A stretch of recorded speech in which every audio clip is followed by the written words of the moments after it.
Hey fam, welcome to Driven Life TV. Welcome to another video. Thank you so much for tuning in today. So we're continuing with the series Red Flags. And so today we'll be doing part 3. And in this series, what we talk about is some of the red flags that people ignore and should not ignore in relationships. And so today we're going to look at 2 more. And I hope this will be a blessing to your life. Please stay tuned and you're going to love this. Now, to begin with, we're going to look at a story of a certain lady who actually wrote a post on social media, sent out a message of some sort, explaining one of the biggest regrets in her marriage. Actually, now I think by this time when she was writing this post, she was no longer married because of what happened in her story. And so we're going to look at that story and then draw a few lessons as well. And then afterwards, we're going to look at a video that will also display some of the red flags that you need to watch out for. So let us dive into it right now. Now, the story starts out like this. In 2018, I had a misunderstanding with my husband. I was 5 months pregnant by then. My husband was a loving and caring man. He did everything to make sure I was happy. That was our second child. I used to have serious anger issues and hubby knew that. So he ensured he didn't get on my toes and did anything to help me overcome it, but I was not able to. I used to curse and say a lot of terrible things when I was angry. He always advised that I check it because it wasn't going to help me and our family as a whole. During the misunderstanding that day, he asked me to calm down because what happened was nothing to be angry about. I was supposed to go to the hospital that morning and he was to go and drop me off. But he had an emergency at work, so he left me some money to go with by myself. I got angry and when he returned, I started fighting and assaulting him. Now, the story continues to say, the next thing I found myself saying was that, listen to this, he didn't care about me and the child, he would die and he not live to see the baby born. That's what she said out of anger. He asked me to mind my words, but I repeated that he would die, that he would not live to see the child, and even swore in my late mother's name. I didn't mean it. I was just angry and knew he didn't like me speaking like that, so I was just trying to get on his nerves. Okay, that day I was in labor, he had gone to work. I called to let him know this was the situation, so I was going to the hospital with my sister and his mother. For almost 24 hours, I couldn't give birth. He came to the hospital to see me and even stayed a few hours, but the baby wasn't coming. The doctors even said they had to work on me because they didn't know what was happening. After some time, he was asked to go and get some things for me, and he had an accident on the way. He was rushed back to the same hospital I was, and the moment he died, I delivered our son. Then she continues to say, the time I had our son was the same time he died. I later understood that it was my words to him that had worked. I've since then not forgiven myself. I killed an innocent man who did nothing but love me dearly. I'm living with regret and I doubt I'll ever speak that way to anyone. One thing he used to beg of me was to never teach my kids to get angry and talk the way I did. And so I'm working on it. Now, what we're seeing here is a woman who is living with regret. You can actually see this. But now, the question that was she the one who caused the death? Was it just a coincidence? We'll never know. But probably the highest probability that I can give is that maybe it was 80% not her fault. Only that it happened at the same time she said these things. And it was as if her words became fulfilled. Now, that's a very terrible thing to experience. There's so much regret here. But what can we learn in terms of a relationship dynamic? Number one, I want you to understand that anger is a very, very good tool, but it can go out of hand. Okay, because what you need to understand is that anger is a normal human emotion. It happens when we experience something that we don't like, something that is not pleasant to us, when we're taken out of our comfort zone by what someone does or maybe someone says. So anger is a normal emotion. It's good to use it for to confront negative things, but at the same time it can go out of hand. The Bible tells us that human anger does not accomplish the righteous purpose of God. So the first thing that I want you to understand is that watch out for people who are short-tempered. You need to look at anger. Anger is a very dangerous tool in the hands of the wrong person. I want you to understand that. The Bible tells us that a hot temper lies in the lap of fools. And so there are so many people who have who have not learned to control their anger. These are people who can get so angry and they can do anything and they can say anything when they're angry. In the case of females, they can say anything. In the case of males, they can do anything. If you see such a person who, when you just do something that annoys them, the next thing you know is they're hitting you, just understand that that is a person that you need to stay away from.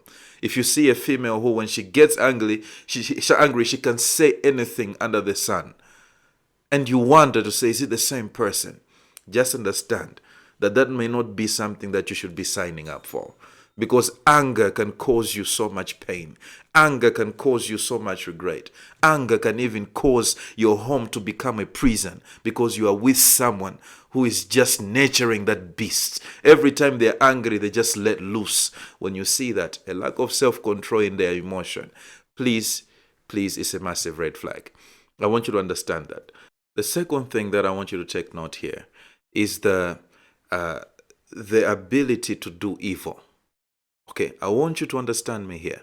Okay, this lady was actually getting angry and saying things just to get on her partner's nerves. She knew that these things, if I say them, they will get my partner angry and he will be in a certain emotional state. And so I'll say them just to accomplish that. That is evil. I'm telling you, that is ritually evil. But most people do this. And so most of the times when you notice this pattern, where you have been vulnerable with someone, okay? You've opened up to them, they know you, okay? You are dating them, they know you, okay? And then the more you get vulnerable with them, the more they use some of the things that you've said about yourself as weapons so that they can get on your nerves. When you see that, just know it's a red flag. I want you to understand this because it's evil to do so. Anyone who truly loves a person will not want to deliberately hurt them. They will not want to deliberately injure their heart. Anyone who is actually deliberately doing that, just know the enemy is using them massively. And you have to decide to say, is this red flag big enough or not? Now, why am I sharing these two things with you? I want you to really, really be diligent. This is why I always encourage people to say, stay with a person, date them for some time. These things where you date a person for 3 months and then you marry them, this stuff is dangerous. You date them for 1 year and then you marry them. A year can pass by so quickly. You need to see how this person reacts when things don't go their way. What will they do when you tell them no? When you tell them not to do something? What do they do when negative circumstances happen in their life? How do they respond when you correct them? How do they respond when you criticize them in a constructive way? You need to see it. You need to see it. So you need time to actually get to know a person. Okay. This is why I say if you have not seen a person, your partner angry, you have not known them yet. That's what I want you to understand. Now, let's look at the second thing. You just got a promotion at your office and...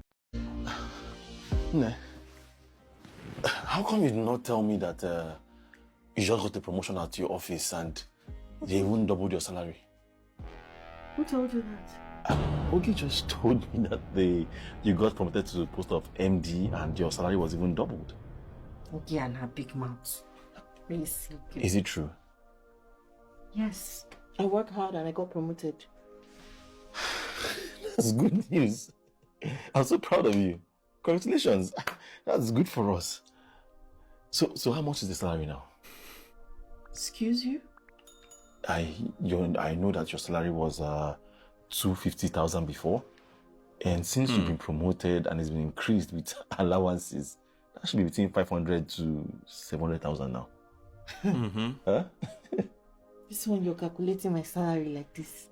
I hope you don't think for a second that I'm going to use it to take care of the bills in this house. A man like you should go out there and look for work. Come up with business ideas. Give me a proposal. Nothing. You just sit at home and lazy about. You're here calculating how much I earn. You used to earn 2DD, so now you're earning this DD, and you're getting excited. I just thought that at least now that you're doing better and God has blessed you, we can use it to stabilize until things come back to normal. You're a joker. If you don't know, My money is my money. And your money is our money. Oh, oh my goodness. That's really sad to say. But there are so many people actually experiencing this. I want you to understand something. This is more common than you think. For some people, it has not really come to light yet because circumstances have not really hit them yet. There's so many men living like this where maybe they were supporting the family and then they just start to experience some difficult circumstances. Money is not coming in as it was back then. And then the woman begins to react like this. Okay. But I want you to understand that it doesn't have to get there. You can actually spot this early. What do I mean? Number one, you need to also look for, in this situation, number one, look for selfishness. Selfishness is something that you can spot very early. Begin to see it, begin to search, begin to notice it. To say, okay, is this person a selfless person or a selfish person? Are they kind to me? Maybe are they people who just think of themselves every time? Do they put themselves above everyone else? Are they kind? Are they generous? Because a person who is not kind or generous should not even think about being in a relationship. So selfishness is a massive red flag. Number two, you also need to look at the expectations. So most of the times, people just date and get married without really having honest conversations about how they look at money, how it's supposed to be handled in the family. What would happen if this happens to me? How would you look at that situation? What do you think about a woman sometimes supporting the family in times of difficulties? They never talk about these things. Because maybe the expectation of this lady was that, no, everything I earn, I will not share with the family at all. But no, the man actually was expecting something different, only to be surprised that when it's only wise to share and support the family, she's actually acting in a very different way. She's selfish. She's just thinking of herself. She's thinking of how she can enrich herself. For her, she's just thinking of her own thing, not even the family. This is what I'm saying. Selfishness, expectations. Look out for them. This can be massive, massive red flags. Okay? So I want you to understand that. Okay. Now, I'll highlight this thing again, that my goal is not to coerce to a place where we become overly critical. We don't need to become a people that just search out for negative things. I'm doing this simply to help you sometimes notice things. Don't just ignore things. Especially when it comes to the dating phase. This is the phase where you have to get to know your partner. You have to understand them, how they think. What do they think about these dynamics? Some people even say you need to understand what they believe about parenting styles. You need to talk about expectations. You need to talk about finances. You need to talk about their understanding of marriage. Who is supposed to lead? Who is supposed to follow? Who is supposed to have the final say? These things are very important. And this is where you begin to discover people can actually ignore things that are actually glaring red flags. You want to say, why can't you see this? You're like, no, they will change. I know it was my fault. No, you have to see it. And make sure you talk about it. If you think there will be no possibility of change, then get a move on. That's what I'm telling you. So this was a massive red flag right here. Anyways, please comment below. Tell me your thoughts. And please subscribe to the channel. Until next time, have a good one.